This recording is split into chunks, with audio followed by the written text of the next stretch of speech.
నమస్కారం. ఈరోజు మనం ఆమ్, గుజరాత్లోని అహ్మదాబాద్లో జరిగిన ఎయిర్ ఇండియా విమాన ప్రమాదం గురించి అంటే AI-171 గురించి ఆ విషాద వార్తను కొంచెం వివరంగా చూద్దాం. నమస్కారం. అవునండి. జూన్ 12 గురువారం లండన్ వెళ్తున్న విమానం అది. అవును, టేకాఫ్ అయిన కాసేపటికే కూలిపోయింది. చాలా పెద్ద ప్రమాదం. మనం times of India, the Guardian, BBC ఇలాంటి వాటిల్లో వచ్చిన రిపోర్ట్స్ ఆధారంగా మాట్లాడుకుంటున్నాం. అవును, అసలు వాస్తవాలేంటి, ఆ మానవీయ కోణం, ఇంకా ప్రాథమిక దర్యాప్తు వివరాలు ఇవన్నీ చూద్దాం. నిజంగా చాలా చాలా తీవ్రమైన సంఘటన ఇది. వందల మంది చనిపోయారు. అంతేకాదు, కింద నేల మీద కూడా. అవును, నేల మీద కూడా దాదాపు 38 మంది అన్నారు కదా. అవును, అదింకా విషాదకరం. అయితే ఆశ్చర్యంగా ఒకే ఒక్క ప్రయాణికుడు. అవునండి, అద్భుతంగా బయటపడ్డారట. ఇది అంటే నమ్మడం కష్టం కదా. అస్సలు నమ్మశక్యం కాదు. సరే, ముందసలు ప్రమాదం వివరాల్లోకి వెళ్దాం. ఆ చెప్పండి. ఇది ఎయిర్ ఇండియా విమానం AI-171 అహ్మదాబాద్ నుంచి లండన్ గ్యాట్విక్కి వెళ్తోంది. బోయింగ్ 787 డ్రీమ్ లైనర్ అంటున్నారు. చాలా ఆధునిక విమానం కదా. అవును, చాలా లేటెస్ట్ టెక్నాలజీ ఉన్న విమానం. ఇది సర్దార్ వల్లభాయ్ పటేల్ ఎయిర్పోర్ట్ నుంచి టేకాఫ్ అయింది. కానీ కొద్ది నిమిషాల్లోనే. దగ్గర్లోనే మేఘానీనగర్, ఆ బీజే మెడికల్ కాలేజ్ దగ్గర నివాస ప్రాంతంలో. అవును, అక్కడే కూలిపోయింది. ఇక మృతుల సంఖ్య ప్రస్తుతం అందుతున్న సమాచారం ప్రకారం కనీసం 279 మంది. 279 చాలా పెద్ద సంఖ్య. ఇందులో సుమారు 241 మంది విమానంలో ఉన్నవాళ్లు, ఒక 38 మంది నేలమీరున్నవాళ్లు. విమానంలో మొత్తం ఎంతమంది ప్రయాణిస్తున్నారప్పుడు? విమానంలో మొత్తం 242 మంది. అంటే 230 మంది ప్రయాణికులు, 12 మంది సిబ్బంది. ఓ, సిబ్బందిలో 2 పైలట్లు, 10 మంది క్యాబిన్ సిబ్బంది. అవును, ప్రయాణికుల్లో ఎక్కువ మంది భారతీయులే, సుమారు 169 మంది. ఆ తర్వాత బ్రిటిష్ వాళ్ళెక్కువ, 53 మంది. అవును, ఇంకా 7 పోర్చుగీస్, ఒక కెనడియన్ కూడా ఉన్నారు. ఇంతమంది మరణిస్తే ఆ ఒక్క ప్రయాణికుడు విశ్వాస్ కుమార్ రమేష్. విశ్వాస్ కుమార్ రమేష్, అవును, బ్రిటిష్ పౌరుడు, సీటు 11Aలో ఉన్నారట. ఆయన ఒక్కరే ప్రాణాలతో బయటపడటం నిజంగా ఊహకందట్లేదు. అస్సులు. ప్రస్తుతం హాస్పిటల్లో కోలుకుంటున్నారు. ఆయన చెప్పిన మాటలు, నా కళ్ల ముందే అంతా జరిగింది, చాలామంది చనిపోయారు అని. వింటుంటేనే చాలా అయ్యో, చాలా భయంకరమైన అనుభవం. ఇలాంటి పెద్ద ప్రమాదాల్లో అంటే ఒక్కరే బ్రతకడం అనేది చాలా చాలా అరుదు.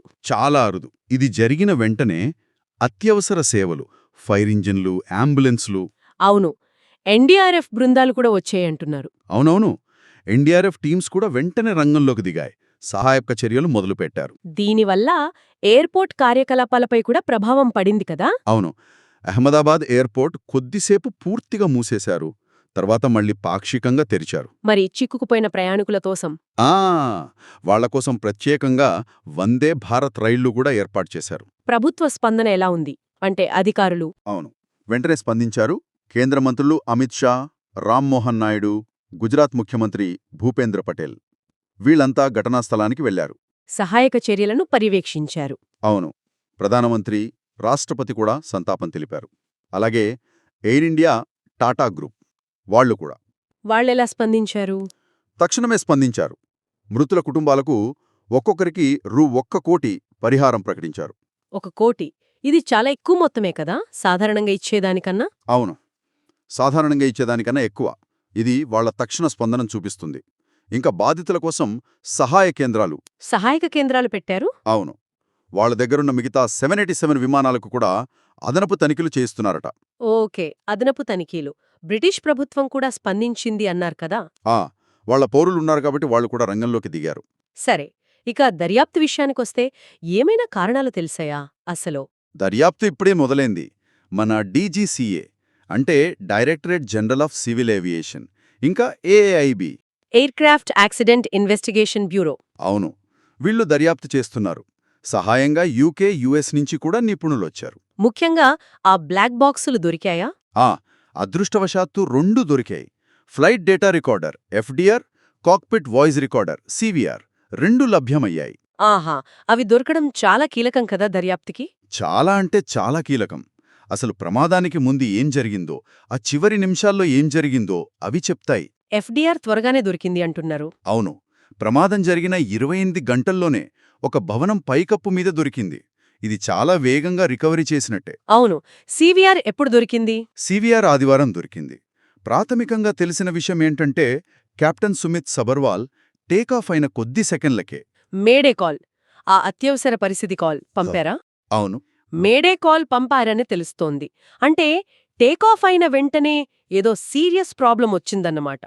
దేని మీద దృష్టి పెడుతున్నారు దర్యాప్తు బృందాలు? అంటే అనుమానాలు. చాలా కోణాలున్నాయి.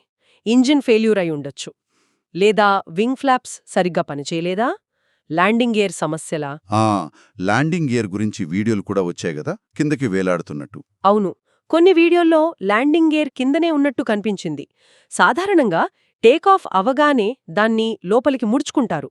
అలా జరగలేదంటే బహుశా ఇంజిన్ సమస్య వల్ల దృష్టి దానిపైకి పోలేదా, లేక అది ఒక కారణం కావచ్చు, లేక అది ఒక సమస్య అయి ఉండొచ్చు. ల్యాండింగ్ గేర్ కిందనే ఉంటే గాలిని ఎక్కువగా అడ్డుకుంటుంది. దాన్ని డ్రాగ్ అంటారు. అవును, డ్రాగ్ పెరిగితే విమానం పైకి లేవడం కష్టమవుతుంది. ఇంధనం కూడా చాలా ఎక్కువ ఖర్చవుతుంది. ఇది లండన్ లాంటి సుదూర ప్రయాణం కాబట్టి విమానంలో ఇంధనం కూడా చాలా ఎక్కువగా ఉండి ఉంటుంది. బహుశా అందుకే ప్రమాదం తర్వాత మంటలు అంత తీవ్రంగా రావడానికి కారణమదా? విశ్లేషకులు అదే అనుమానిస్తున్నారు. ఆ భారీ ఇంధనమే మంటల తీవ్రతను పెంచిందని, మానవ తప్పిదం లేదా నిర్వహణా లోపాలు కూడా పరిశీలిస్తున్నారు. ఈ ప్రమాదం వెనుక ఉన్న మానవ విషాదం, అది మాటల్లో చెప్పలేనిది. మృతదేహాలను గుర్తించడానికి కూడా చాలా సమయం పడుతోంది. చాలా కేసుల్లో DNA పరీక్షలు చేయాల్సి వస్తోందని చెప్తున్నారు. కుటుంబాల పరిస్థితి అయ్యో చాలా దయనీయంగా ఉంటుంది. కొందరి కథనాలు వింటుంటే క్యాబిన్ సిబ్బంది మైథిలి పాటిల్, డాక్టర్ ప్రతీక్ జోషి కుటుంబం పాపం, చాలా బాధాకరం. సమాజంపై కూడా దీని ప్రభావం కనిపిస్తోంది. లండన్లోని లీసెస్టర్, వెంబ్లీ లాంటి చోట్ల, ఇటు అహ్మదాబాదులో కూడా కొవ్వొత్తుల ప్రదర్శనలు చేసి సంతాపం తెలుపుతున్నారు. అవును, ప్రత్యక్ష సాక్షులు కూడా విమానం కూలే ముందు చాలా తక్కువ ఎత్తులో ఎగరడం, పెద్ద శబ్దం రావడం, దట్టమైన పొగలు, ఇవన్నీ చూశామని చెప్తున్నారు. మొత్తానికి ముగింపుగా చెప్పాలంటే అహ్మదాబాద్ విమాన ప్రమాదం ఒక భయంకరమైన విషాదం. 100 మంది ప్రాణాలు కోల్పోయారు, ఒక్కరూ అద్భుతంగా బ్రతికారు. అవును, దర్యాప్తైతే ముమ్మరంగా జరుగుతోంది. బ్లాక్ బాక్సులు దొరికాయి, కాని అసలు కారణమేంటనేది ఇంకా స్పష్టంగా తెలియాల్సింది. ఇక్కడొక విషయం ఆలోచించాలి కదా. బోయింగ్ 787 డ్రీమ్ లైనర్ ఇంత ఆధునిక విమానానికి ఇదే మొదటి పెద్ద ప్రమాదం అంటున్నారు. అవును, ఇది చాలా ముఖ్యమైన పాయింట్. ఇది మన విమానయాన భద్రతా ప్రమాణాల గురించి, మనం ఈ టెక్నాలజీ మీద ఎంత ఆధారపడొచ్చు అనే దాని గురించి కొన్ని ప్రశ్నలు లేవనెత్తోంది. అంటే అత్యాధునిక యంత్రాలు, మానవ ప్రమేయం, ఇంకా నిర్వహణ, వీటన్నిటి మధ్య ఉన్న ఆ సంక్లిష్ట సంబంధం గురించి కూడా. ఖచ్చితంగా ఈ అంశాలన్నిటి గురించి బహుశా మనం ఇంకా లోతుగా ఆలోచించాల్సిన అవసరం ఉంది అనిపిస్తోంది ఈ ప్రమాదం తర్వాత.